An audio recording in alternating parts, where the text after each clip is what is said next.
Guys, welcome to Two Stroke Repairs Running and Reviews. Today I have my new saw, and it's not really a new saw, it's about 25 years old. It's a Stihl 044 10mm. I know it's a 10mm, A, because of the serial number, B, because it's got this red choke lever here, and C, because the wrist pin on the piston I pulled off it is 10mm, which is why it's a 10mm saw. Bit of background behind this saw. I've been looking for something in the 70cc range for a while, and I've been kind of tossing between Husqvarna and Stihl. I haven't really had an opinion on either. I do run some smaller Stihls, but that's about it. I was offered this or a Husqvarna 281, which needed some covers replacing and new sprocket, clutch cover, and I just didn't feel for what I'd get out of it was worth the price. So I was offered this one.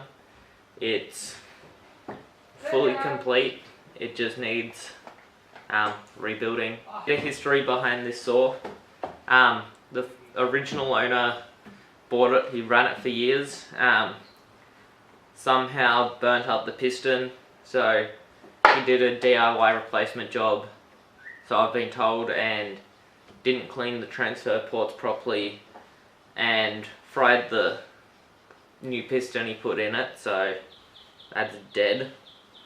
And then he also fried the cylinder, so that's the history of the saw. He then sold it pretty much as it is now to the person who I bought it off. The person I bought it off got it, gave it a good clean, found a new cylinder for it. This is a 12mm cylinder, but it's not that big of a deal. Should run right. It is OEM Stihl, so that's good. And there's the dead piston from that, but it's 12mm wrist pin, so I don't need that. So yeah, that's the history behind the saw. The person I bought it off got it, tried it. He believes that it needs new bearings and crank seals. I'm not so sure because it seems to be spinning pretty freely to me, but I'm just gonna get a second opinion on that. He also included new piston. I've put all the smaller bolts and bits in labelled bags. There is some bits on here that I'm gonna have to replace, as well as possibly the bearings. A lot of the wear components in there, I'll bring in closer.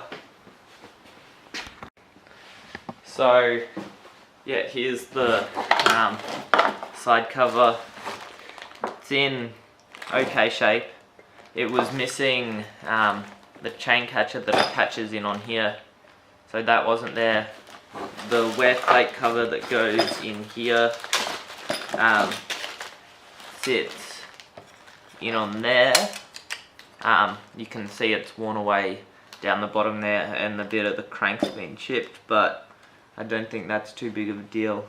This little plastic bit up here covering the oiler is a little bit gouged out, but not too bad. Same with, so plastic bit here, sorry, didn't realise it was in the picture. And that bit, still yet to pull the clutch drum off. I didn't have a 19mm socket long enough to go on there. I tried using my scrunch, but I actually gouged up the inside, which is fine because it still works with bar nuts, so I'm going to have to replace that. On the clutch cover, there's two wear pads that go there that I'm replacing.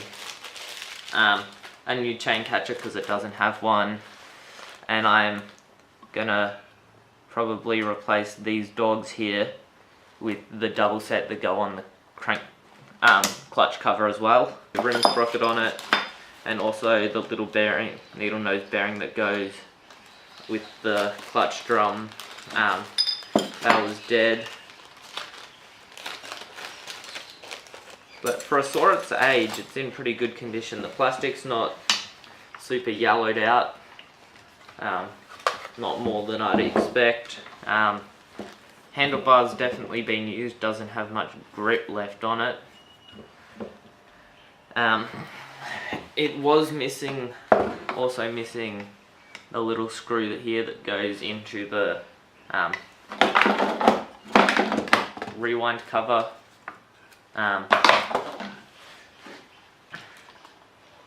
And yeah, possibly new bearings.